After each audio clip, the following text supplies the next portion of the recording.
systems, different standards of cellular mobile telephony so far. So mobile telephone service, that was the first mobility telephony that began in 1946 by AT&T in USA. 1946, just after World War II. World War II में काफ़ी radio telecommunication पर काफ़ी काम हुआ और war के लिए ज़्यादा काम हुआ और इंफॉर्मेशन शेयरिंग और प्रोपेगेंडा मिशंस को यूटिलाइज़ किया गया through radio systems, wireless systems. तो right after world war II शायद पब्लिक के लिए इतना काम ना इस पर किया जाता, मगर right after world war II तो 1946 में पब्लिक के लिए सर्विस को पेश किया गया। MTS was the first mobile telephone system. The MTS system employed frequencies in either 35 megahertz band or 150 megahertz band. So these bands appear in which frequency? मैंने कुछ फ्रीक्वेंसी बैंड्स आपको बताए थे जो यूनिवर्सली एक्सेप्टेड हैं, तो किस बैंड में ये आता है?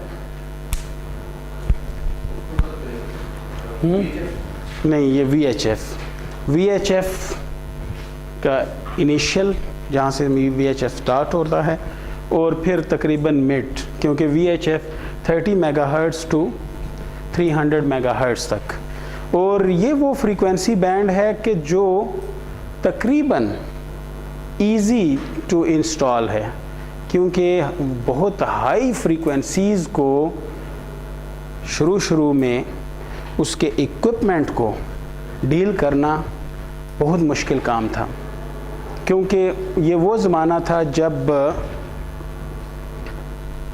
जब सॉलिड स्टेट इलेक्ट्रॉनिक्स नहीं थी और हमें फिलामेंट्स की फॉर्म में ट्रायोड और डायोड मिलते थे। तो ट्रायोड और डायोड के यूज़ के साथ तो रेडियो सर्विस और एम्पलीफायर्स बनाए जाते थे। तो हाई फ्रीक्वेंसी पर बाद में आस्ता आस्ता जाया गया है। A mobile user who wished to place a call from a radio telephone had to search manually the unused frequency channel, क्योंकि उसे मैनुअली सर्च कर, अदरवाइज पॉसिबल नहीं था ऑटोमेटिक सर्चिंग। तो ये पहली सर्विस थी और एक बेस स्टेशन पूरे शहर के दरमियान में एक टॉल टावर पर लगाया जाता था और पूरा जो शहर था मेट्रोपॉलिटन एरिया, बड़े शहरों का, जिसका तकरीबन डायमीटर 100 किलोमीटर से ज़्यादा होता था, तो उसको सर्व किया जाता था एक बेस स्टेशन के साथ। इसका मतलब है कि जो मोबाइल 50 किलोमीटर दूर है बेस स्टेशन से, यानी सेल के रेडियस या बाउंड्री पर है, एक ही तो सेल था, सेलुलर कॉन्सेप्ट ही नहीं था, तो अगर वो शहर की बाउंड्री पर है तो उसे कॉल करने के लिए बड़ी हाई पावर यूज़ करना पड़ती थी, क्योंकि 50 किलोमीटर उसने सिग्नल को भेजना है और वो भी एक अच्छी SNR के साथ, क्योंकि अच्छे डिवाइसेस भी नहीं थे। रिसीव्ड पावर बड़ी हाई होनी चाहिए वहाँ पर, सेंसिटिविटी भी अच्छी नहीं थी डिवाइसेस की। तो इसके लिए फिर जो भी सर्विस थी, मगर जो बैटरीज होती थी वो तकरीबन कोई 20 to 40 kg की होती थी, तो हैंड हेल्ड डिवाइस तो हो ही नहीं सकता था। इसलिए जितने भी मोबाइल टेलीफोन थे ये व्हीकुलर डिवाइसेस थे। तो ये वो पहली सर्विस थी। मैनुअल सर्च के मैनुअली उसे सर्च पहले करना होता था ऑपरेटर के साथ बात करके, फिर ऑपरेटर से कहा जाता था मेरे लिए ये नंबर मिला दो, क्योंकि डायलिंग भी नहीं थी, मैनुअली उसे कहना पड़ता था। तो एक बटन होता था डिवाइस के अंदर, तो उसे प्रेस करके आप ऑपरेटर के साथ थ्रू हो जाते थे। वो एक फ्रीक्वेंसी वो फ्री दी गई होती थी।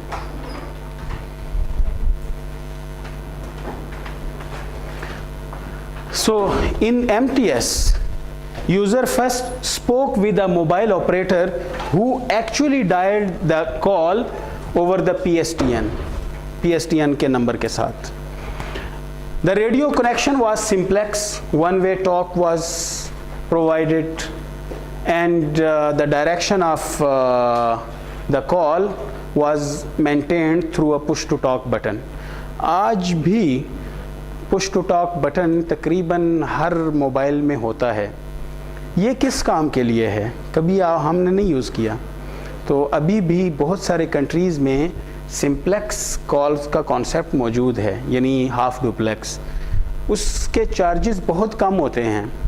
तो अगर आप यानी उसको चैनल को यूज़ करना चाहते हैं तो आप पुश टू टॉक बटन का यूज़ करके सस्ते दामों आप बात कर सकते हैं, क्योंकि फुल डुप्लेक्स तकरीबन 4 टाइम्स उससे महंगी कॉल होती है.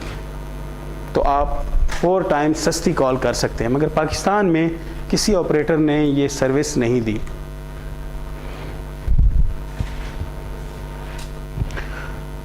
MTS was later improved and the new service was improved mobile telephone service. So it provided 11 channels in 152 to 158 megahertz band. 35 को निकाल दिया गया. 35 के कुछ प्रॉब्लम भी थे. एक प्रॉब्लम ये थी कि जो गाड़ी होती थी तो उस पर बहुत बड़ा एंटेना लगाना पड़ता था, क्योंकि एंटेना का साइज़, अगर हम ये चाहते हैं कि ज़्यादा एफिशिएंसी का एंटेना यूज़ किया जा सके तो उसका साइज़ तकरीबन λ/4 से λ/2 के दरमियान होना चाहिए. ये एक वायर एंटेना के लिए एक बड़ा सिंपल सा रूल है. और अगर जितना कम का एंटेना हम यूज़ करेंगे एफिशिएंसी उसकी उतनी कम होती जाएगी. इसीलिए ये पहले भी मैंने शायद बताया है कि कुछ जैसे कार का एंटेना है तो उसकी जो एफिशिएंसी है वो काफ़ी कम होती है. इसी तरह जो दूसरे एंटेना, मसलन मोबाइल का जो एंटेना है जो FM या किसी और के लिए बना होता है, वो FM फ्रीक्वेंसी के साथ फिट नहीं है. ठीक है, वो 900 मेगाहर्ट्ज़ के लिए बना हुआ है, मगर वो FM कम्युनिकेशन जो 100 मेगाहर्ट्ज़ के अराउंड होती है, तो उसके लिए तो बड़ा एंटेना होना चाहिए. तो उसके लिए जब हम छोटा एंटेना यूज़ करते हैं तो उस एंटेना की एफिशिएंसी इतनी अच्छी नहीं होती. तो इसलिए फ्रीक्वेंसी को इम्प्रूव किया गया. उसका फ़ायदा ये हुआ कि एंटेना की एफिशिएंसी बेहतर हुई. पहले जितना एंटेना एटेनुएट कर रहा था सिग्नल्स को, अब कम एटेनुएट करेगा, तो उसकी वजह से आपको गेन मिल जाती है. Full duplex operation was provided instead of simplex or half duplex. Automatic dialing was given and automatic channel searching was provided. मसलन आप जैसे आजकल है, हम ऑटोमेटिक चैनल सर्चिंग करते हैं, यानी आपको तो फील नहीं होता कि चैनल सर्चिंग हो रही है. बेसिकली जब हम कॉल के लिए रिक्वेस्ट प्लेस करते हैं तो उसके साथ ही हमें डायलिंग की फैसिलिटी उस वक्त दी जाती है अगर चैनल मौजूद हो, अनयूज़ पेयर हो. जब अनयूज़ पेयर होता है तब सिस्टम हमारे डेटाबेस को चेक करता है, हमारी बिलिंग स्टेटस को चेक करता है, और फिर उसके बाद हमें फिर टोन दे दी जाती है. तो जब टोन दे दी जाती है इसका मतलब है हमें एक अनयूज़ पेयर मिल गया. अदरवाइज़ आपको या तो नेटवर्क बिज़ी का मैसेज मिल जाता है और या फिर कनेक्शन एरर आ जाता है. तो ऑटोमेटिक चैनल सर्चिंग IMTS में दे दी गई. 1969 an additional 12 channels were added but at a higher frequency band, क्योंकि 1969 या 1970s तक इतनी डेवलपमेंट हो चुकी थी कि अब हाई फ्रीक्वेंसी को डील किया जा सके. ये हिस्टोरिकल बैकग्राउंड बहुत इम्पॉर्टेंट है एक वायरलेस कम्युनिकेशन इंजीनियर के लिए. जी नहीं, अभी तो 1G 2G है ही नहीं. 1G 2G क्यों नहीं है? क्योंकि 1G और 2G ये तो सेलुलर सिस्टम्स के जनरेशन है, ये तो सेलुलर सिस्टम ही नहीं है। मोबाइल टेलीफोन है, सेलुलर नहीं है। सेलुलर का मतलब सेल्स बना के फ्रीक्वेंसी को रीयूज करना। Frequency reuse was not available at that time, उसका कॉन्सेप्ट ही नहीं था। मगर ये वो ज़माना था कि जब इस सर्विस के साथ साथ रिसर्च शुरू हो चुकी थी और 1970s में through a research paper cellular concept दे दिया गया था। और उसकी रीज़न वही थी जो मैंने पहले आपको बताया था कि radio frequency falls with exponential factor with respect to the distance. तो अगर इतनी तेज़ी के साथ वो जो रिसीव्ड पावर है वो कम होती है, इसका मतलब है कि एक डिस्टेंट लोकेशन पर तो इंटरफेरेंस बहुत ही लो मिलेगी, वहाँ उस फ्रीक्वेंसी को रीयूज़ किया जा सकता है।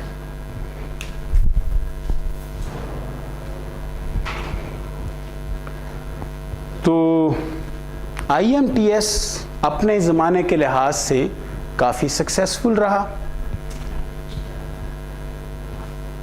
मगर उसके जो ड्रॉबैक्स थे तो उनमें से बड़ा ड्रॉबैक ये कि एक बड़े मेट्रोपॉलिटन सिटी में, जैसे बड़े बड़े न्यूयॉर्क हो गया या शिकागो या इस तरह के बड़े जिनका 100 किलोमीटर से ज़्यादा डायमीटर होता था, तो वहाँ पर service at the boundaries of the city बहुत पुअर सर्विस होती थी, या फिर बहुत बड़ी बैटरी की ज़रूरत होती थी, ज़्यादा पावर की ज़रूरत होती थी। तो तकरीबन 10 वाट के साथ तो आप सिग्नल सेंड करते थे मोबाइल से, और किलो वाट में वो बेस स्टेशन बाउंड्रीज तक सिग्नल सेंड करता था। तो IMTS system faced a high demand for a very limited channel resource on the other hand because each frequency was use only once. तो example के तौर पर ये history on telecommunication systems IEEE का एक बुक है, तो उसमें से कुछ डाटा लिया गया है। तो on the basis of that data, during 1976 in New York city IMTS served only 545 customers, but out of these customers only 23 customers could be active simultaneously। यानी सारे तो हमेशा एक्टिव नहीं होते थे, मगर उनमें से सिर्फ जो सर्विस दी जा सकती थी वो तकरीबन 23 यूज़र्स को, तो वो भी पहले तो सिर्फ 11 यूज़र्स को दी जा सकती थी, वो तो बाद में जो एडिशनल 12 चैनल डाले गए उसकी वजह से ज़रा ज़्यादा के लिए पॉसिबल हुई सर्विस। जी जी, FM, बिल्कुल FM यूज़ होती थी। फ्रीक्वेंसी रेंज 500 मेगाहर्ट्ज़, 500 मेगाहर्ट्ज़ और 150 मेगाहर्ट्ज़, इन दो रेंजेस में चैनल होते थे। 11 चैनल्स पहले वाली रेंज में थे, 12 चैनल दूसरे वाली रेंज में। नहीं, ये तो खैर प्रॉपर डुप्लेक्स ऑपरेशन था और चैनल सर्चिंग थी, और दूसरी भी वॉकी टॉकी में तो सिंप्लेक्स है, मगर MTS में वॉकी टॉकी था, IMTS में दूसरा। आप थोड़ी सी लेट आई हैं, तो MTS सिंप्लेक्स ऑपरेशन था या हाफ डुप्लेक्स जिसे कहते हैं। 3700 customers just in New York city were on waiting list for the service, और जस्ट अप्लाई करने के लिए आपको एक अच्छा खासा बैंक बैलेंस शो करना पड़ता था, इसलिए मिलियंस में कस्टमर्स वेटिंग लिस्ट में नहीं थे, जस्ट थाउजेंड्स में थे। 545 एक्यूरेटली कैपेसिटी थी। कौन सी? 545 का नंबर भी लिखा है ना, ये 545 को सर्व कर। नहीं, ये तो यानी एक्टिव यूज़र नहीं थे, ये तो वो जिन्होंने सर्विस ली थी, मगर एक्टिव यूज़र जो कैपेसिटी जिसे हम कहते हैं वो जस्ट 23 यूज़र्स थी। 545 और 3700 का नहीं, 545 को तो सर्विस दी हुई है, जैसे मसलन मिसाल के तौर पर टेलीनॉर ने तकरीबन कहा जाता है कि टेलीनॉर ने 2 करोड़ कस्टमर को सर्विस दी हुई है। वो भी हैं जिन्होंने सिम्स ली हैं और कहीं डब्बे में डाल दी हैं, क्योंकि हमारे काफ़ी लोगों के पास 2-2 4-4 सिम्स होती हैं। तो हर कंपनी कहती है कि मेरे इतने कस्टमर में, अगर सब कस्टमर्स को ऐड किया जाए तो तकरीबन 30 करोड़ के करीब बनते हैं। तो पाकिस्तान की तो आबादी ही नहीं है, ठीक है, तो उनमें वो भी शामिल हैं कि जिनके पास 4-4 सिम्स हैं। अब 2 करोड़ जो कस्टमर्स हैं, at the same time they are not active, क्योंकि सिस्टम की कैपेसिटी शायद वो कोई 2-3 लाख में हो। यानी टेलीनॉर की टोटल सिस्टम कैपेसिटी पाकिस्तान के अंदर वो हो सकता है 2-3 लाख या 5 लाख तक होगी, मगर उसके कस्टमर्स वो 2 करोड़ हैं। क्योंकि 2 करोड़ कस्टमर्स हैं मगर एट द सेम टाइम सारे सर्विस नहीं लेते, तो कैपेसिटी हम कस्टमर्स को नहीं कहते, कैपेसिटी हम उसको कहते हैं कि जितने अवेलेबल चैनल्स उसके पास मौजूद हैं, कि एक्टिव यूज़र्स जो हो सकते हैं, या फिर डाटा रेट को हम कैपेसिटी कहते हैं जो एक्टिवली यूज़ में अचीवेबल हो। वो वेटिंग लिस्ट पर हैं, वो नहीं है, उनको सर्विस ही नहीं दी गई। यानी जो क्वालिटी ऑफ सर्विस, मसलन ऐसा नहीं हो सकता अगर 1 मिलियन को सर्विस दे दी जाए और बाद में 1 मिलियन में से अगर हमेशा तकरीबन 500 वो कॉल्स किया करें और बार बार उनको ब्लॉकिंग मिले, तो क्वालिटी ऑफ सर्विस डाउन हो जाती है। Quality of service trunking, in concepts को हम बाद में स्टडी करेंगे काफ़ी डिटेल के साथ, कि कंपनी को ज़्यादा यूज़र्स को सर्विस भी नहीं देनी चाहिए, चाहे वो कॉल ना कर रहे हो, एक लिमिट रखना चाहिए।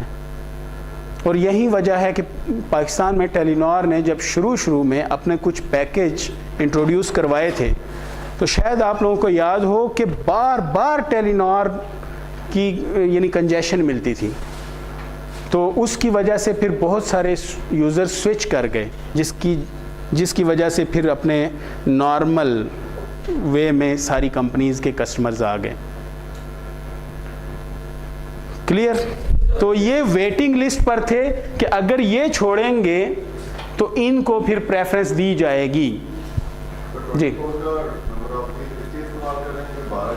24 नहीं 23, क्योंकि 11 जो हैं 100 मैं बताता हूँ सर, 152 से 158 मेगाहर्ट्ज़ का जो बैंड था उसमें 11 चैनल्स थे।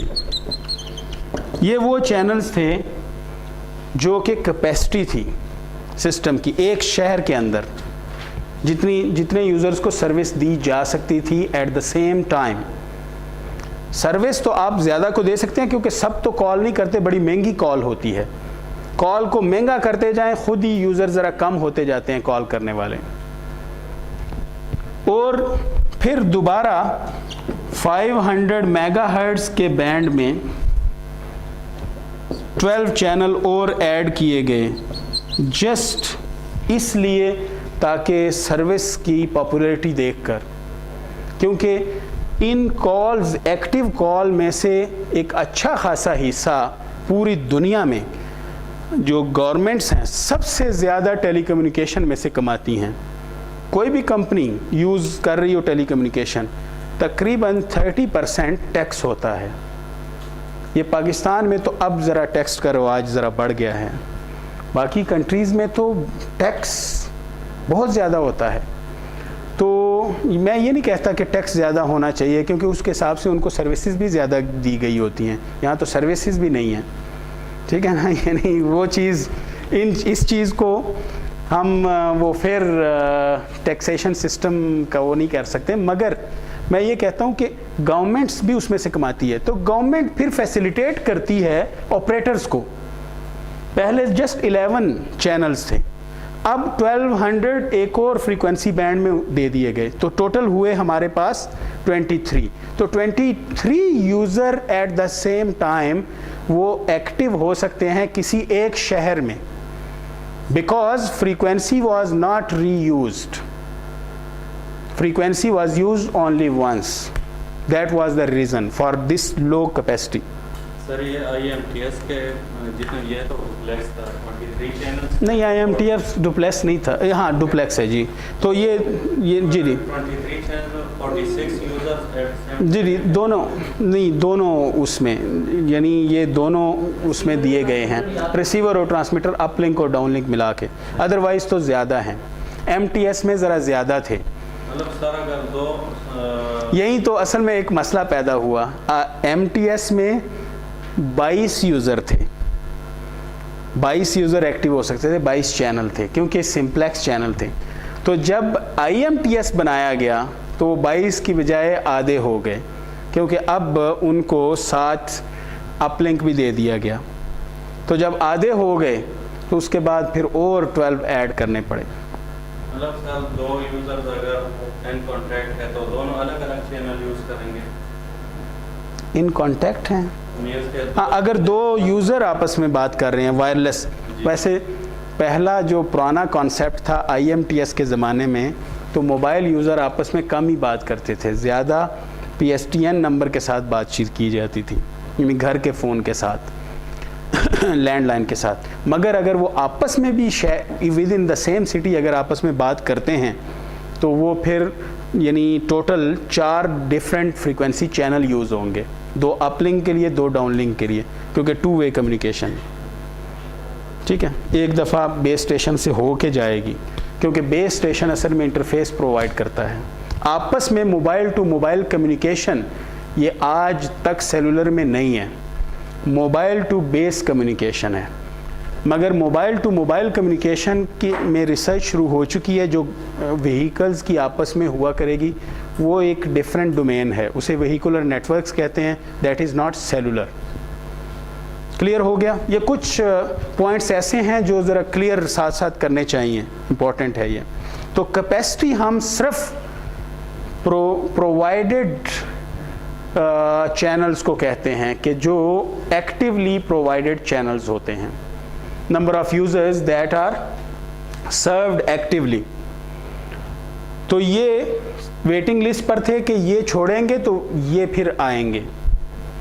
तो आप अंदाज़ा लगाएं कि चांसेस इनके हैं कि अगर वो छोड़ भी दें, सारे के सारे भी छोड़ दें, तो 3700 फिर भी नहीं आ सकते। एनीवे, ये ज़माना तो गुज़र गया। जस्ट इसका बैकग्राउंड इसलिए देने की इम्पोर्टेंस है कि आपको थर्स्ट का पता चले कि what was the driving force behind the research in cellular communication, in mobile telephony. So the drawbacks. So there were 2 main drawbacks. One was the power drawback. So there was only one tower in the city center. So because of these high power requirements, all subscriber mobile units in IMTS system were the instruments that carried huge batteries. मैंने पहले भी आपको कहा, मनों में बैटरियां उसकी होती थी। तो ये बेसिकली मोबाइल हैंड हेल्ड नहीं थे। हैंड हेल्ड का कॉन्सेप्ट उसके साथ ही आया है, जैसे ही एम्प्स आया तो उसके बाद हैंड हेल्ड डिवाइस का कॉन्सेप्ट शुरू हुआ। तो ये व्हीकल्स, गाड़ियों वाले, तो उसको भी इतनी बैटरी, हाँ, क्योंकि जो पावर कंट्रोल है वो सिस्टम ही उस वक्त नहीं था। पावर कंट्रोल का भी कॉन्सेप्ट नहीं था, इवन एम्प्स में भी पावर कंट्रोल कॉन्सेप्ट नहीं था। पावर कंट्रोल का कॉन्सेप्ट 2G के साथ बाद में शुरू हुआ। मसलन GSM में स्ट्रिक्ट पावर कंट्रोल है, CDMA में स्ट्रिक्ट पावर कंट्रोल है।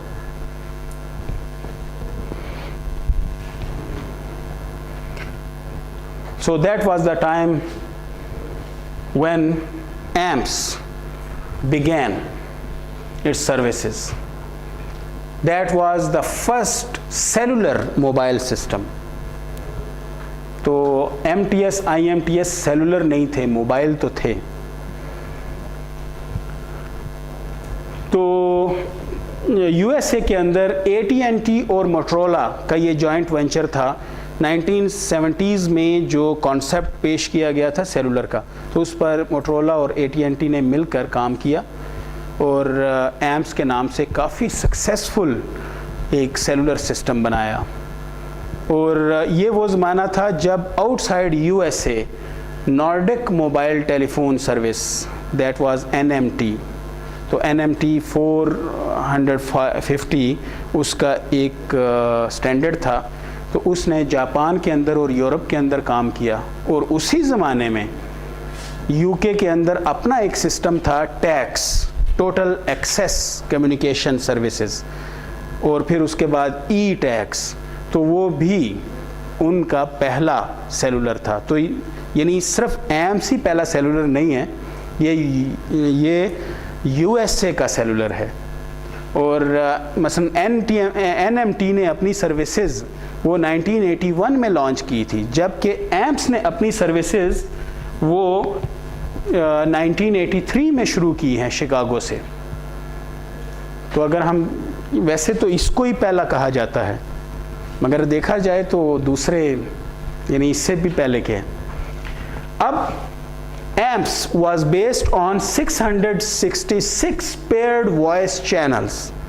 That means the capacity was 666 paired channels, two-way communication channels.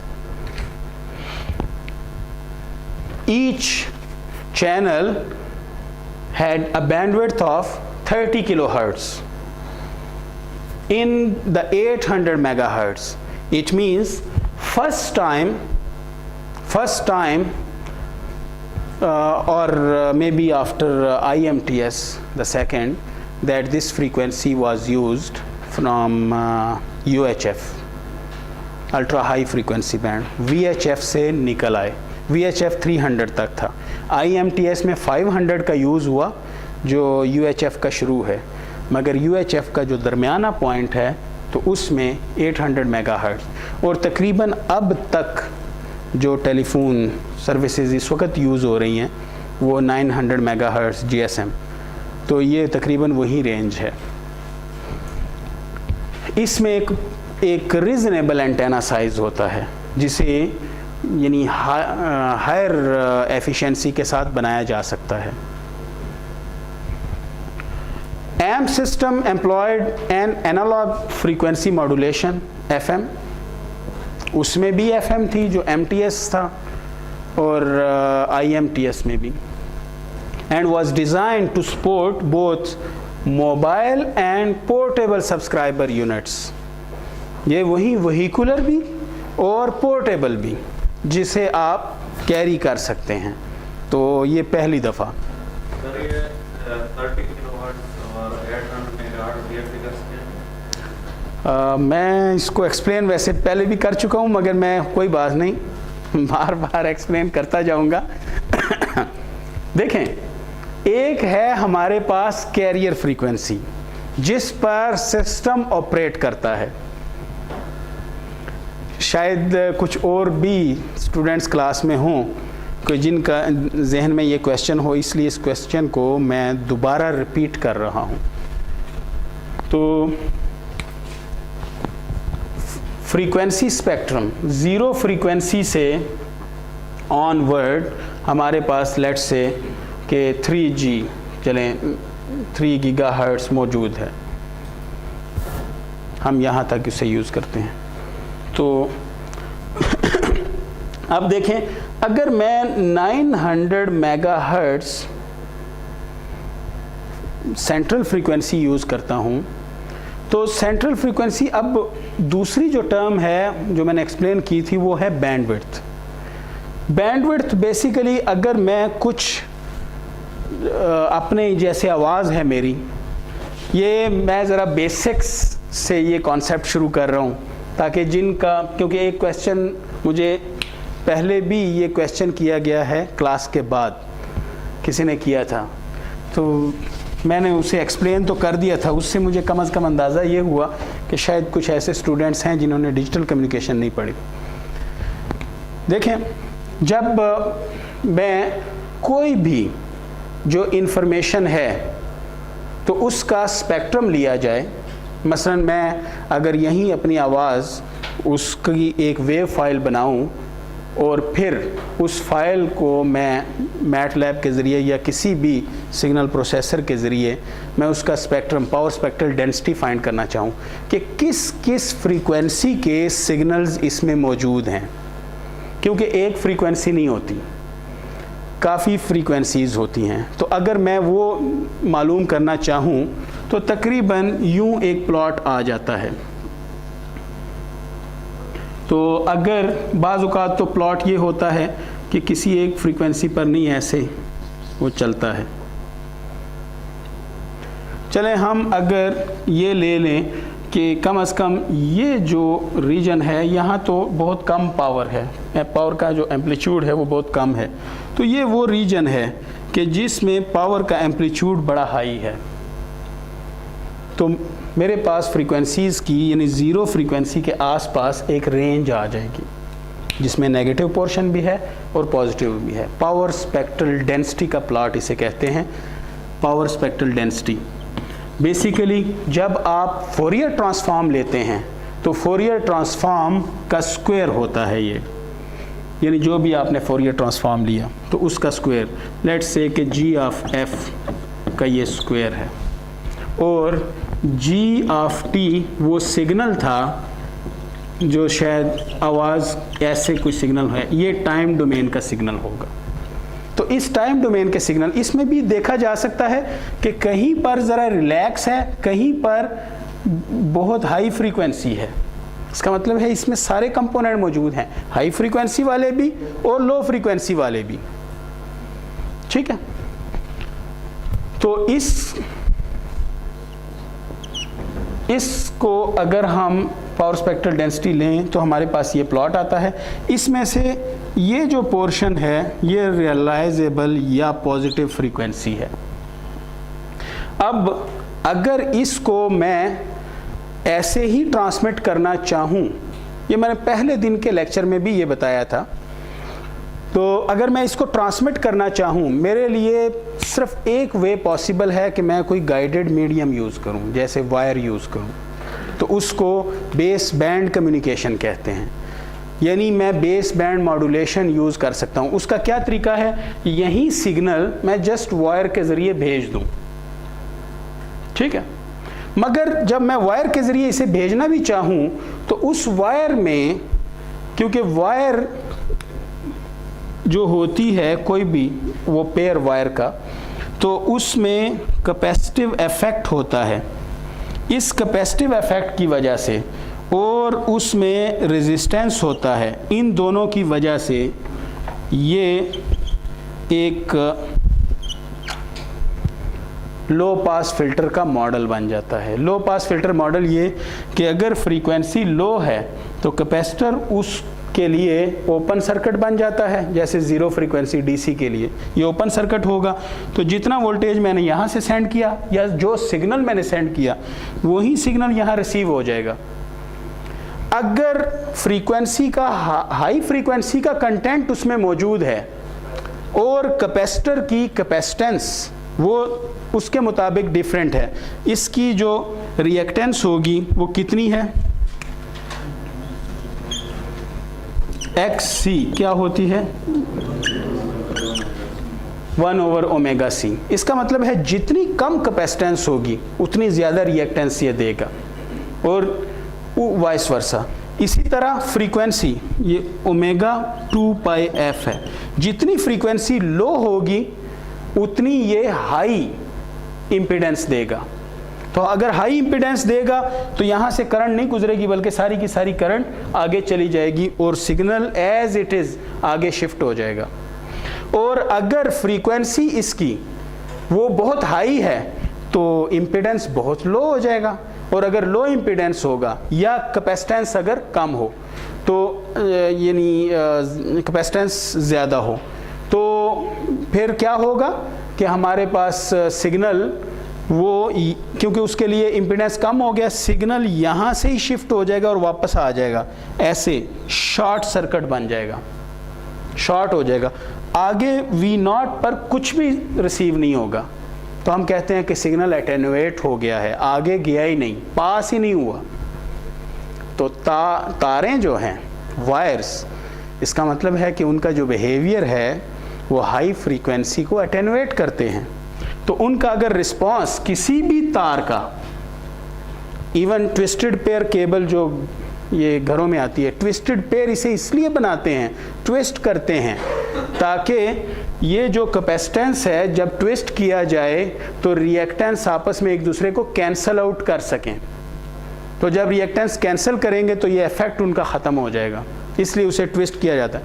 मगर परफेक्ट ट्विस्ट तो हम हासिल ही नहीं कर सकते।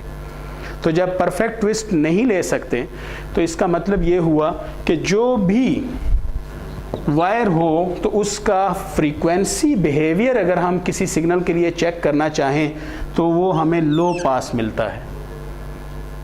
इसका मतलब है कि जो भी हमने केबल यूज़ करनी है उसका एटलीस्ट उसकी बैंडविड्थ फिर इतनी होनी चाहिए ताकि हमारा सिग्नल उसमें से पास हो जाए। और अगर उसकी बैंडविड्थ ये हुई फिर ये वाला पोर्शन तो उसमें से गुजरेगा ही नहीं। क्लियर हुआ? इसलिए फिर ये हमारे पास बैंडविड्थ की एक टर्म है, ये नल टू नल बैंडविड्थ। अब ये जो बैंडविड्थ है ये तो हो गया वायर का किस्सा। अब अगर हमने वायरलेसली उसे कहीं दूर भेजना है तो ये वायरलेसली सेंड नहीं किया जा सकता, हमें इसे उस रीजन में लेके जाना है। क्यों वायरलेसली सेंड नहीं किया जा सकता? क्योंकि ये रीजन हमने डिस्क्राइब पहले किया था एक दिन, याद है, कि जिसमें नॉइजेज या एटेनुएशन सबसे कम है। इसका मतलब है कि हमें कोई ना कोई ऐसी फ्रीक्वेंसी इलेक्ट्रोमैग्नेटिक सिग्नल्स यूज़ करने होंगे जो यूजुअली 30 किलोहर्ट्ज़ से बियॉन्ड होने चाहिए। 30 किलोहर्ट्ज़ के अंदर अंदर ऑडियो सिग्नल्स या फिर अल्ट्रासोनिक है तो उससे परे होने चाहिए। 30 किलोहर्ट्ज़ से परे होने चाहिए जो भी फ्रीक्वेंसी आप यूज़ करें। तो अगर वो फ्रीक्वेंसी लेट्स से कि हम यूज़ करते हैं, अब उस पे ये हमारे पास स्पेक्ट्रम है, जब उस फ्रीक्वेंसी के सिग्नल के साथ हम उसे मल्टीप्लाई करते हैं कैरियर के साथ तो ये यहाँ से ये शिफ्ट कर जाता है, यानी फ्रीक्वेंसी में बैंडविड्थ इसकी सारी की सारी शिफ्ट हो जाएगी और उस फ्रीक्वेंसी पर चली जाएगी। अगर 900 मेगाहर्ट्ज़ का है तो ये यहाँ आ जाएगी। शुरू में तो हमारे पास जस्ट वायर में W बैंडविड्थ रिक्वायर्ड है, वन साइडेड बैंडविड्थ, मगर जब हम हाई फ्रीक्वेंसी पर चले जाते हैं तो फिर जस्ट W नहीं बल्कि हमारे पास 2W रिक्वायरमेंट बन जाती है। इसलिए जब भी आपने सिग्नल को ट्रांसमिट करना है इलेक्ट्रोमैग्नेटिक वेव्स के ज़रिए, कैरियर के ज़रिए, तो आपको ट्वाइस द बैंडविड्थ रिक्वायर्ड है। और जब आपने वायर लाइन कम्युनिकेशन करनी है तो उसमें जस्ट W बैंडविड्थ रिक्वायर्ड होगी, तो 2W की ज़रूरत नहीं है। ये तो रिक्वायरमेंट आई। अब ये वो बैंडविड्थ है, मैं इसको B के इक्वल कर देता हूँ कि B बैंडविड्थ रिक्वायर्ड है, 2W का वर्ड ही ख़त्म कर देता हूँ, ठीक है।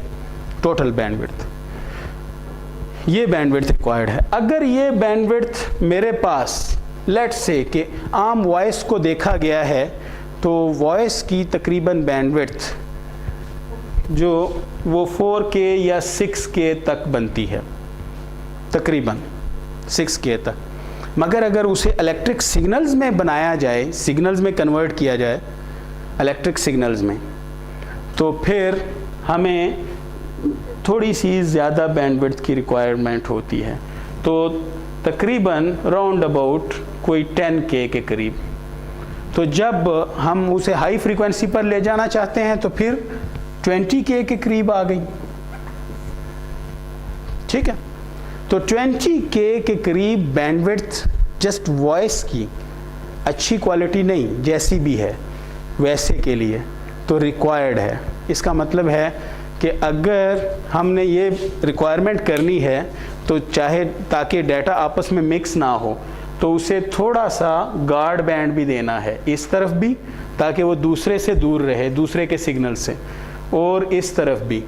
तो अगर हम 5 किलोहर्ट्ज़ का गार्ड बैंड इस तरफ और 5 किलोहर्ट्ज़ का उस तरफ, तो इसका मतलब है कि हम उसे अगर ऑप्टिमाइज्ड वे से 30 किलोहर्ट्ज़ की बैंडविड्थ दें तो काम चल जाता है। इसलिए एम्प्स में शुरू में 30 किलोहर्ट्ज़ की एक एक यूज़र को बैंडविड्थ दी गई, मगर जो ऑपरेटिंग फ्रीक्वेंसी थी वो 800 मेगाहर्ट्ज़, ठीक है, 800 मेगाहर्ट्ज़ के कैरियर के साथ मल्टीप्लाई किया गया। ये कॉन्सेप्ट क्लियर हो गया है? जिन्होंने कम्युनिकेशन किसी वजह से पहले कभी नहीं स्टडी की, पहली दफ़ा कर रहे हैं, तो उनके लिए, क्योंकि अगर इस कॉन्सेप्ट मॉड्यूलेशन के कॉन्सेप्ट को अगर हम नहीं समझते तो आगे मैं अब सेलुलर की बहुत बड़ी एडवांस चीज़ें भी आपको पढ़ा दूँ, उसका कोई फ़ायदा नहीं है आपको। हाँ जी, इसी तरह के 30 किलोहर्ट्ज़ के हमारे पास 66 कैरियर्स हैं, 666 जी कैरियर्स हैं टोटल।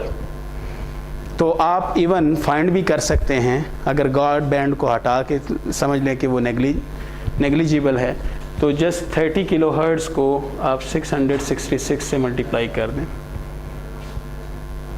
ठीक है। मगर उससे थोड़ी सी ज़रा ज़्यादा इसलिए होती है क्योंकि गार्ड बैंड और भी छोड़ा जाता है जी। जी जी जैसे आजकल जो FM के ब्रॉडकास्ट चैनल्स हैं तो वो 200 किलोहर्ट्ज़ की बैंडविड्थ, जी नहीं, GSM की 200 किलोहर्ट्ज़, हाँ FM की भी 200 के करीब, टीवी चैनल्स की तकरीबन 5 मेगाहर्ट्ज़ से ऊपर। उसमें भी तो सिर्फ वॉइस ही ट्रांसमीटर्स की मतलब वो इतनी ज़्यादा बैंडविड्थ क्यों दी जाती है? जी जी, मैंने ये कहा है कि 30 किलोहर्ट्ज़ के साथ मैंने कहा है कि क्वालिटी अच्छी नहीं, बस जैसी है वैसी ही क्वालिटी। तो ये बाद में रियलाइज़ किया गया और GSM में इसी मसले को सॉल्व करने के लिए, ताकि क्वालिटी को बेहतर किया जाए, तो फिर 200 किलोहर्ट्ज़ की बैंडविड्थ दी गई। तो 30 किलोहर्ट्ज़ की बैंडविड्थ यानी ज़्यादा अच्छी बैंडविड्थ नहीं है, क्वालिटी ऑफ वॉइस इसमें अच्छी नहीं है, क्योंकि और प्रॉब्लम्स, जैसे मैंने आपको कहा कि जब हम सिग्नल्स को इलेक्ट्रिक सिग्नल्स में कन्वर्ट करते हैं और इलेक्ट्रिक सिग्नल में फिर उसको मॉड्यूलेट करने से पहले हम मुख्तलिफ फ़िल्टर्स में से गुजारते हैं, तो अगर हमने ज़रा ज़्यादा स्ट्रिक्ट फ़िल्टर उस पर लगा दिए तो जो इन्फॉर्मेशन, क्योंकि मोबाइल यूज़र जो मोबिलिटी में है तो उसकी बैंडविड्थ, थोड़ा सा बैंडविड्थ में शिफ्ट उसकी वजह से भी आता रहता है, डॉपलर की वजह से, मूवमेंट की वजह से। तो ये पता नहीं चलता कि एग्जैक्ट इस वक्त कौन फ्रीक्वेंसी कहाँ पे होगी, तो साथ गार्ड बैंड ज़रा ज़्यादा दे दिया जाता है ताकि क्वालिटी सफ़र ना हो, ताकि अगर शिफ्ट आए भी, अगर एक पेडिस्ट्रियन यूज़र है इवन, तो एनवायरनमेंट में मूवमेंट हो रही है, बसेस जो गुज़र रही हैं वो सिग्नल को आगे पीछे कर रही हैं, जिसकी वजह से डॉपलर आ रहा है, तो उस डॉपलर की वजह से भी शिफ्ट आता है। तो 30 किलोहर्ट्ज़ ठीक नहीं है। तकरीबन ये रियलाइज़ किया गया, जैसे आजकल हम फ़ोन पर बात करते हैं, तो ये जो फ़ोन है GSM, मगर इस फ़ोन को अगर आप बुलेट ट्रेन के अंदर से कॉल करें या कोई ऐसी ट्रेन के अंदर से कि जो कम से कम 200 किलोमीटर पर आवर से ज़्यादा रफ्तार के साथ कोई भी गाड़ी जा रही है, वहाँ से अगर आप कॉल करें तो आपकी कॉल बहुत ही क्वालिटी उसकी ख़राब होगी, ठीक है। तो 200 किलोहर्ट्ज़ को रियलाइज़ ये किया गया था कि वॉइस यूज़र्स के लिए एनफ बैंडविड्थ है, 30 किलोहर्ट्ज़ एनफ नहीं थी, उसकी क्वालिटी बहुत ख़राब थी। तो FM चूँकि जैसे न्यूज़ अगर चैनल है या दूसरी इस तरह के चैनल्स हैं, वो एक ख़ास उसके लिए यूज़ हो रहे हैं, तो एटलीस्ट एक प्रॉपर बैंडविड्थ उसके लिए होनी चाहिए। म्यूजिक का बैंड हमारे वोकल्स, हाँ वो थोड़ा सा ज़रा ज़्यादा, क्योंकि म्यूज़िक की जो फ्रीक्वेंसीज़ हैं वो डिपेंडिंग अपॉन इंस्ट्रूमेंट्स, कुछ जो तेज़ इंस्ट्रूमेंट्स हैं जो तेज़ी के साथ उनकी आवाज़ चेंज होती है तो हाई फ्रीक्वेंसी, इवन मसलन मेल और फीमेल, तो उनमें भी फ्रीक्वेंसी फ़ीमेल की आवाज़ की ज़्यादा होती है, उनका बैंडविड्थ उनको ज़्यादा रिक्वायर्ड होता है, ठीक है। और शायद टाइम भी ज़्यादा रिक्वायर्ड होता है टेलीफोन में। तो यानी ज़्यादा जो मोबाइल का यूज़ वैसे भी दुनिया में फ़ीमेल ज़्यादा करती हैं यूज़। जी जी। तो कोई और क्वेश्चन किसी का? क्लियर हुए ये क्वेश्चन? कोई और क्वेश्चन किसी का? ये बेसिक क्वेश्चन चले, अगर समझ ना आ रहे हो तो कर लिया करें, मगर कोशिश करें कि खुद याद भी इस कॉन्सेप्ट्स को रखा करें। Success of amps. Amps was publicly introduced in Chicago in 1983 and was a success from the beginning, क्योंकि पहला ऐसा टेलीफोन सिस्टम था जिसमें बैंक बैलेंस की लंबी शीट भी नहीं देना होती थी और कनेक्शन मिल जाता था। तो IMTS में तो आपको इंतहाई रिच अपने आप को शो करना पड़ता था, और यहाँ ऐसा नहीं था। इसीलिए तो at the end of the first year of the service there were a total of 200,000 AMP subscriber throughout the United States according to the historical backgrounds. तो इतने उसके यूज़र थे। और 1988 जो तकरीबन एम्प्स का आखिरी ज़माना था, एम्प्स अपने DAMPS या नैरो बैंड एम्प्स में दाखिल हो गया था, तो उस वक़्त उसके 2 मिलियन कस्टमर्स थे।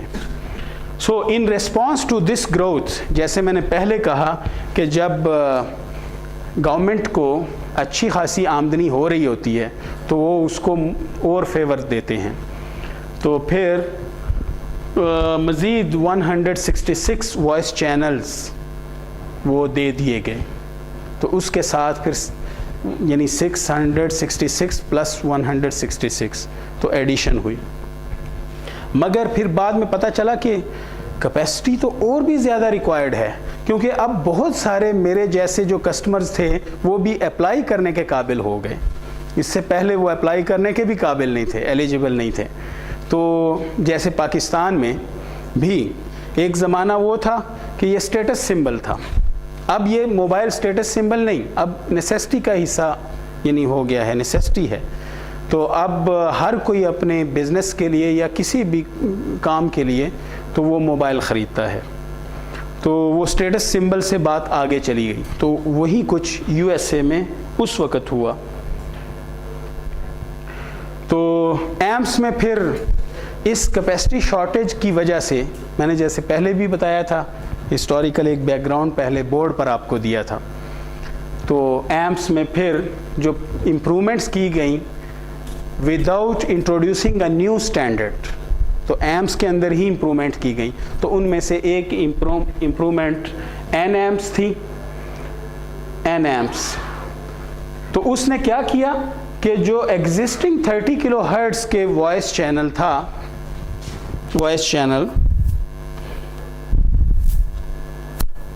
तो उस पर पहले एक यूज़र सर्व किया जा रहा था, फिर उसे स्प्लिट कर दिया गया 10 किलोहर्ट्ज़ के चैनल्स में, नैरो बैंड कर दिया गया। अब देखें, नैरो बैंड उसे किया गया, मगर उसके साथ ही ऐसे नहीं नैरो बैंड, उसके डाटा को कंप्रेस किया गया और डिफरेंट वेज किए गए, मगर उसकी वजह से कैपेसिटी तो बढ़ गई, क्वालिटी इंतहाई ख़राब हो गई, जिसकी वजह से फिर डिजिटल एम्प्स का कॉन्सेप्ट दिया गया IS-54 के नाम से और IS-136 के नाम से। तो TDMA सिस्टम दे दिया गया। तो TDMA यानी 30 किलोहर्ट्ज़ के ही बैंड पे TDMA 3 यूज़र्स को एकोमोडेट किया गया डिजिटल के साथ। तो वो DAMPS में, यानी बाद में, इसमें नहीं, ये तो खैर नैरो बैंड, ये तो एनालॉग ही था।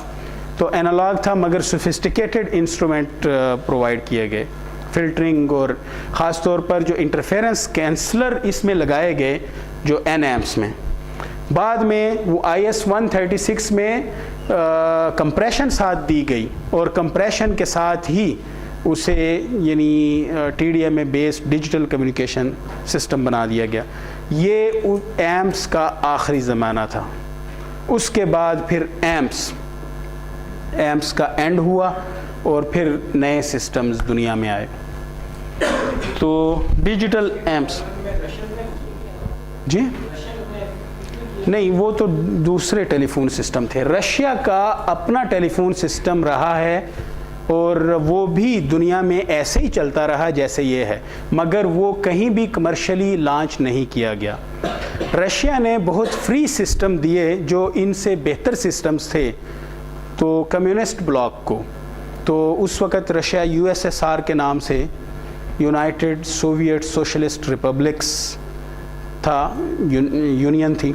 तो उसने फिर अपनी रियासतों में और फिर बाहर जहाँ कम्युनिस्ट ब्लॉक थे उनको सिस्टम दिए जो काफ़ी अच्छे सिस्टम थे और दुनिया के साथ ही चल रहे थे, मगर वो कमर्शियल नहीं थे, वो जस्ट गवर्नमेंट्स को प्रोवाइड किए गए और गवर्नमेंट्स खुद ही लॉन्च करके उनको।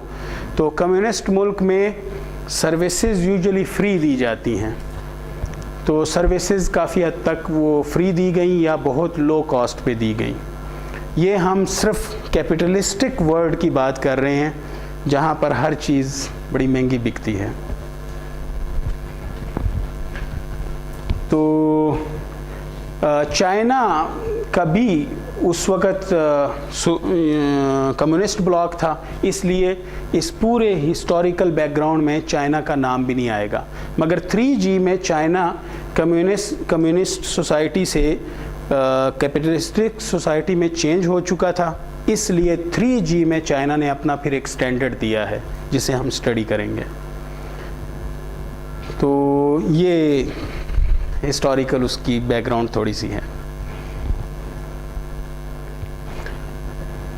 जो डीएम्स या डिजिटल एम्स, पाकिस्तान में डिजिटल एम्स थोड़ी सी देर के लिए, कोई 3 सालों के लिए एंटर हुआ था और इंस्टाफोन ने एम्स, वैसे पाकिस्तान में इंस्टाफोन और पाकटेल का ने यहाँ पर लॉन्च किया था और हमारे पाकिस्तान में तकरीबन जो GSM का ज़माना था उसी ज़माने में ही एम्स भी लॉन्च हुआ था, बहुत देर बाद।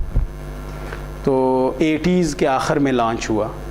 तो पाकिस्तान में ये इन दो कंपनीज़ ने एम्स लॉन्च किया और GSM को मोबाइल लिंक ने लॉन्च किया था अपने ज़माने के साथ ही। जैसे ही GSM यूरोप के अंदर लॉन्च हुआ, उसके कुछ अरसे बाद पाकिस्तान में मोबाइल लिंक ने उसे लॉन्च किया।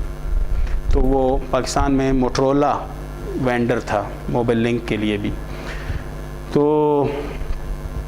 आखिरी जो एम्स ख़त्म होने के करीब जब आया तो इंस्टाफोन ने फिर डी एम्स का, जहाँ से कुछ इंफ्रास्ट्रक्चर उन्होंने डिसमेंटल किया हुआ था, उस इंफ्रास्ट्रक्चर को वो लेके आए और उन्होंने यहाँ पर डी एम्स लॉन्च किया कुछ compete करने के लिए ये मोबाइल लिंक और दूसरों के साथ, मगर फिर शायद इतना compete ना कर सके।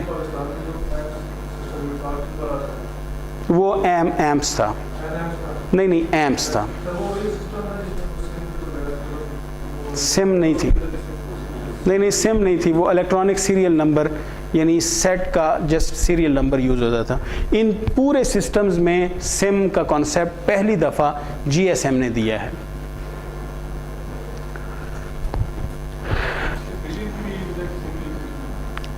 फेलियर नहीं, सिम हो ना हो उससे कोई इतना फ़र्क नहीं पड़ता। सिम ने एक बेनिफिट बहुत बड़ा दिया है जिसको हम आगे डिस्कस करते हैं। तो डी एम्स, डिजिटल एम्स 1988 में और एन एम्स के साथ ही, जब एन एम्स फेल हुआ तो साथ ही डी एम्स का कॉन्सेप्ट दिया गया जिसमें कंप्रेशन दी गई, जिसकी मैंने वो बात की। तो उसमें डिजिटल मॉड्यूलेशन थी, डिजिटल वॉइस कंप्रेशन थी क्योंकि ये डिजिटल में ही पॉसिबल है, और टाइम डिवीज़न मल्टीपल एक्सेस था। तो इसमें 3 सब्सक्राइबर, एक 30 किलोहर्ट्ज़ के बैंड में 3 सब्सक्राइबर को एकोमोडेट किया गया, मगर हर एक को 30 किलोहर्ट्ज़ की बैंडविड्थ मिली with its 3rd time slot. जैसे GSM में हर यूज़र को 200 किलोहर्ट्ज़ की बैंडविड्थ मिलती है, मगर 8वीं टाइम स्लॉट में। तो इसने कैपेसिटी को 3 टाइम्स इम्प्रूव किया और साथ ही कुछ थोड़ा बहुत इसने वॉइस की क्वालिटी को भी बेहतर किया।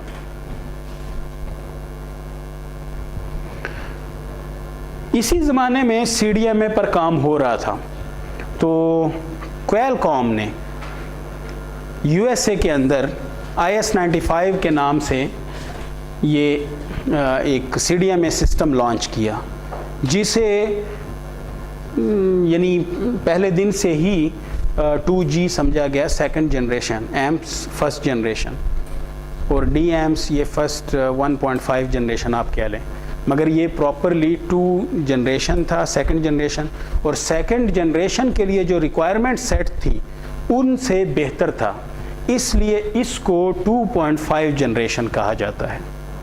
ये जो GSM है इसे सेकंड जनरेशन कहा जाता है।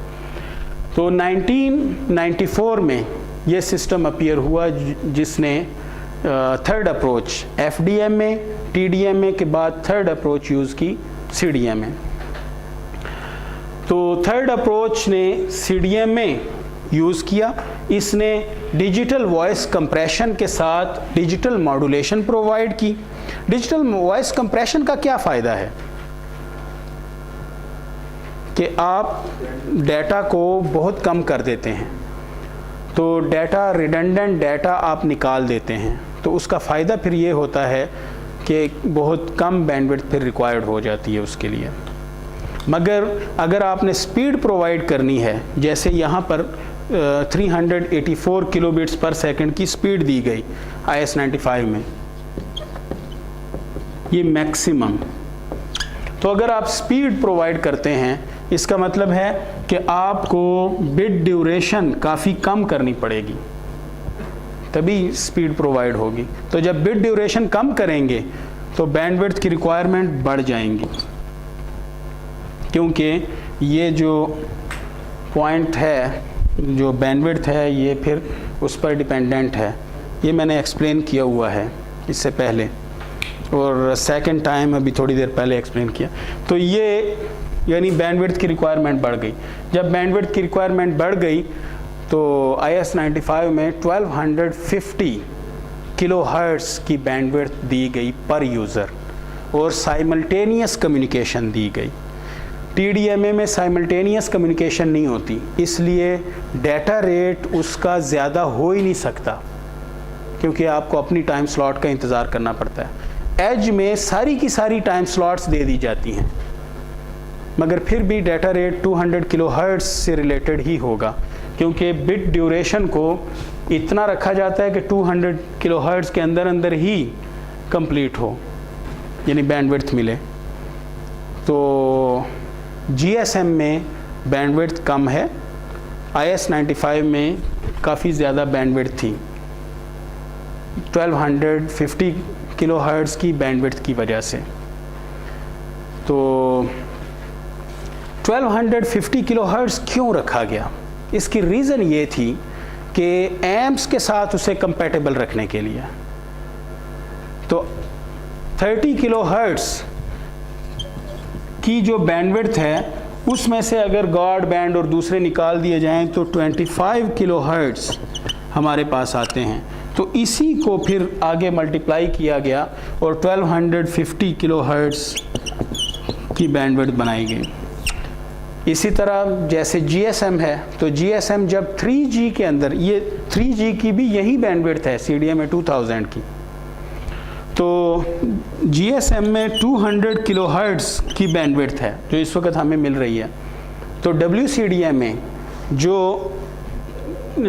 GSM के साथ कंपैटिबल है, तो उसमें 5 मेगाहर्ट्ज़ की बैंडविड्थ दी गई। इसका मतलब है कि 5000 किलोहर्ट्ज़ की बैंडविड्थ दी गई है। तो वो बेसिकली इसका सिंपल एक मल्टीप्लायर था, क्योंकि 25 टोटल चैनल्स को इकट्ठा करके एक चैनल बनाया गया। तो ये कंपैटिबिलिटी, ताकि जो उसमें अगर फ़िल्टर यूज़ हो रहे हैं तो उसके साथ कंपैटिबल रहे।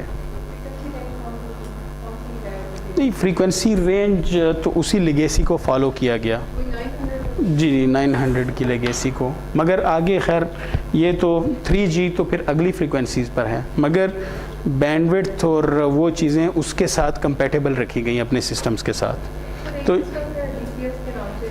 DCS तो खैर 1800 मेगाहर्ट्ज़ जी। तो वो DCS बेसिकली पहले अपना एक कंप्लीटली डिफरेंट किस्म का सिस्टम था, डिस्टिंक्ट सिस्टम था, तो डिजिटल कम्युनिकेशन सिस्टम सर्विसेज के नाम से। तो बाद में उसे इस सेलुलर का हिस्सा बनाया गया, तो उसे GSM, उसके बैंड को GSM में मर्ज कर दिया गया, तो उसको सेकंड जनरेशन यानी सेकंड फेज़ ऑफ GSM कहा जाता है। तो GSM का एक फर्स्ट फेज़ है जिसमें 900 मेगाहर्ट्ज़ की रेंज है फ्रीक्वेंसी की, और फिर बाद में जब DCS उसमें साथ डाला गया तो उसकी फिर रेंज चेंज हो गई, तो उसमें जी उसमें फिर कैपेसिटी बढ़ गई, तो उसे मर्ज कर दिया गया उसके साथ, उसे सेकंड फेज़ ऑफ GSM कहा जाता है। तो उसका फ़ायदा ये हुआ कि अब डुअल बैंड भी यूज़ हो सकता है, साथ कैपेसिटी बढ़ गई। तो जो डुअल बैंड है पाकिस्तान में वो 1-2 कंपनियां अभी यूज़ करना उन्होंने शुरू किया है, मगर ज़्यादा कंपनीज़ उसे नहीं यूज़ कर रही। सर ये जितनी इम्प्रूवमेंट भी हम देखते हैं तो हर एक ने दूसरे से हायर फ्रीक्वेंसी पे चला गया, मतलब हायर फ्रीक्वेंसी मैंने इसको एक्सप्लेन किया है क्यों हायर फ्रीक्वेंसी पर जाते हैं हम। नहीं, टेक्नोलॉजी सिर्फ नहीं, क्योंकि हाँ लो फ्रीक्वेंसी पर तो बैंडविड्थ आपको कम मिलेगी, जैसे जैसे आप हायर पर जाएंगे वहाँ तो वाफर मिकदार में बैंडविड्थ। और इसकी मैंने कुछ मिसाल भी आपको दी थी, मैंने इसलिए आम ज़िंदगी से मिसाल दी थी, आम ज़िंदगी में से, ताकि ये चीज़ें याद रहें। मैंने ये कहा था कि अगर मसलन ग्वाल मंडी के अंदर अगर मैंने कोई घर बनाना है, प्लॉट लेना है, तो मुझे वहाँ यानी 5-5 मरले के ही कोई मिल सकते हैं, मगर अगर मैं ज़रा शहर से बाहर निकल जाऊँ, ठीक है ना, गुजर खान की तरफ निकल जाऊँ, तो 4-4 उतने ही पैसों में मैं 4 कनाल का प्लॉट लेकर घर बना सकता हूँ। बैंडविड्थ ज़्यादा है मगर यानी बैंडविड्थ तो ज़्यादा है, मगर वजह क्या है कि आप असल में उस कंजेस्टेड बैंड से दूर चले जाते हैं, तो बैंडविड्थ ज़्यादा मिलती है आपको, यानी वो दूसरे किसी के यूज़ में नहीं आ सकता अगर आप उसे यूज़ करने के काबिल हैं, अगर वहाँ रहने के काबिल हैं आप, फैसिलिटीज़ कम होंगी। तो लोअर फ्रीक्वेंसी पर के एंटेना बनाना बड़ा इजी है, आप घर में ट्रांसमीटर उसका बेस स्टेशन बना के FM रेडियो खोल लें, बड़े मौलवी साहिबान ने खोले हुए हैं, ठीक है। तो हाँ जो भी, यानी मुराद ये क्योंकि इजी है, आपको कोई बेस स्टेशन सोफिस्टिकेटेड किस्म के बेस स्टेशंस की ज़रूरत नहीं पड़ती, क्योंकि इजी उसकी सर्किटरी इजी है, सब कुछ इजी है। मगर अगर आपने 900 मेगाहर्ट्ज़ के वो बनाने हैं तो फिर सर्किटरी मुश्किल है, इजीली नहीं खोल सकते आप, आपको नॉर्टल या किसी बड़ी कंपनी से वो लेना पड़ता है। तो लो फ्रीक्वेंसी तो वहाँ पर फिर बैंडविड्थ कम है क्योंकि कंजेस्टेड है, और हायर फ्रीक्वेंसी पर फिर बैंडविड्थ इजी है, ठीक है। सर ये जितनी भी टेक्नोलॉजी एडवांस होती गई, जिसमें सबसे बड़ा आपके साइंटिस्ट और इंजीनियर हाई फ्रीक्वेंसी को हैंडल करना शुरू हो। हाँ, यानी जैसे जैसे हमारी कैपेबिलिटी बढ़ती जाती है हम आगे बढ़ रहे हैं, मतलब और फैसिलिटीज़ आती जा रही हैं। जब सर 152 से हम थोड़ा सा टाइम मज़ीद लेंगे, कोई बात नहीं, आपकी अगली क्लास उसके साथ बड़ी करीब आ जाएगी। उसकी रीज़न ये है कि कुछ टाइम हमने शुरू में नमाज के लिए रखा है, ठीक है जी। एम्स जब 152 से 155 मेगाहर्ट्ज़ में चल रहा था, तो उस वक्त हम इससे हायर फ्रिक्वेंसीज को हैंडल नहीं कर सकते थे। हाँ, उस वक्त लिमिटेशंस थी ना, उस वक्त मेन लिमिटेशन हायर फ्रीक्वेंसी की हैंडलिंग थी। ये जो ये डिवाइसेस हैं, मसलन जो मॉडर्न फिज़िक्स के डिवाइसेस हैं, या हम सॉलिड स्टेट डिवाइसेस जिन्हें कह सकते हैं, जो जर्मेनियम और सेमीकंडक्टर से बनते हैं, तो इन डिवाइसेस की वजह से दुनिया में कैपेबिलिटी हाई फ्रीक्वेंसी को हैंडल करने की इजी हुई है। मसलन आप अंदाज़ा लगाएं कि आम तौर पर शायद आपने कुछ लैब्स में वो इक्विपमेंट कभी देखा हो या ना देखा हो, ट्रायोड जो एक ट्रांजिस्टर था, तो वो तकरीबन एक ऐसा डिवाइस था जितना एक छोटा बल्ब होता है। तो वो एक डिवाइस था। तो आप कितने ट्रांजिस्टर लगा सकते थे किसी एक हैंड हेल्ड डिवाइस के अंदर या किसी एक रिसीवर के अंदर, क्योंकि आपको ट्रांजिस्टर्स की ज़रूरत थी। मगर अब एक बहुत छोटी चिप, उसमें 1 मिलियन 10 मिलियन से ज़्यादा ट्रांजिस्टर्स होते हैं, बहुत ही छोटी चिप जो आँख से भी नहीं देखी जा सकती, और जिसके यानी उस चिप के अगर आप लेग्स गिनना चाहें तो आपको एक मैग्नीफाइंग ग्लास की ज़रूरत होती है। तो उसमें मिलियंस ट्रांजिस्टर्स हैं। तो आप अंदाज़ा लगाएं कि कैपेबिलिटी हमारे पास अब ज़्यादा है as compare to the past, और फ्यूचर में इससे भी ज़्यादा कैपेबिलिटी होगी, क्योंकि फ्यूचर में अब सेमीकंडक्टर डिवाइसेस से अब उस पर आया जा रहा है, ये ऑर्गेनिक मटेरियल पर, तो उस पे आ रहे हैं। तो और भी शायद फ्यूचर में कैपेबिलिटीज़ मुख्तलिफ वे से बढ़ जाएं। हाँ, नैरो बैंड का मतलब ये नैरो बैंडविड्थ, ये नैरो बैंड है 30 किलोहर्ट्ज़ या 10 किलोहर्ट्ज़, उससे भी नैरो है, जिसकी बैंडविड्थ नैरो हो, जिसके लिए हाँ यानी अमूमन मसलन ठीक है ये बात, 1 मेगाहर्ट्ज़ से कम की जो बैंडविड्थ होती थी उसे नैरो बैंड कहा जाता था, 1 मेगाहर्ट्ज़ से ज़्यादा की बैंडविड्थ को वाइड बैंड कहा जाता था। मगर ये रिलेटिव टर्म है, अब 1 मेगाहर्ट्ज़ की बैंडविड्थ भी नैरो में शुमार होती है। अब फ्यूचर यानी गीगाहर्ट्ज़ पे चला गया है। मसलन मैंने आपको बताया था 5G में, यानी 5th generation of cellular communication systems, तो उसमें 1 गीगाहर्ट्ज़ की बैंडविड्थ प्रोवाइड की जाएगी पर यूज़र। तो अब वो अगर वाइड बैंड है तो 1 मेगाहर्ट्ज़ वाला भी नैरो बैंड है, क्योंकि उससे 1000 टाइम्स अब वो वाइडर है। तो इसलिए ये रिलेटिव टर्म है, तो उसके लिए कुछ हम लाइनें नहीं लगा सकते। ठीक है, जस्ट इस पॉइंट को लास्ट हम इस पर एंड करते हैं कि जो उसी ज़माने में जैसे एम्प्स वहाँ डेवलप हुआ, IS-95 डेवलप हुआ 2G, तो उसी ज़माने में आउटसाइड US जो डेवलपमेंट हुई थी, तो चलें बाकी तो ऑस्ट्रेलिया का जो CDM में IS-95 नेटवर्क उसने लॉन्च किया वहाँ पर, और एम्प्स वैसे तो फर्स्ट उसे कहा जाता है, मगर जैपनीज़ यही सिस्टम 1979 में डेवलप कर चुके थे, और जो सिस्टम उन्होंने डेवलप किया था वो बेसिकली NMT जो नॉर्डिक मोबाइल टेलीफोन सर्विसेज थी, तो वही जैपनीज़ सिस्टम की कॉपी थी। और नॉर्डिक से बाद में नॉर्टेल, वहाँ एक जो कंपनी बनी, और वो कंपनी जो इक्विपमेंट बनाती थी, और फिर इसी तरह जो टेलीनॉर है नॉर्वे की, तो वो भी असल में नॉर्डिक ही का वर्ड है, यानी टेलीनॉर। तो नॉर्डिक भी यानी फर्स्ट मोबाइल टेलीफोन सिस्टम या सेलुलर टेलीफोन सिस्टम था उनका, जो एम्प्स की तरह का था, सब कुछ एम्प्स जैसा यूज़ करते थे मगर स्टैंडर्ड अलग था। तो बाद में GSM में सबसे ज़्यादा काम टेलीनॉर ने किया है, यूरोप के अंदर भी और बाकी दुनिया में भी टेलीनॉर फैली है अपने मुख्तलिफ नामों से। तो स्कैंडिनेविया, जिसमें डेनमार्क, फिनलैंड, नॉर्वे और स्वीडन आते हैं। GSM को इंशाल्लाह हम नेक्स्ट टाइम स्टडी करेंगे।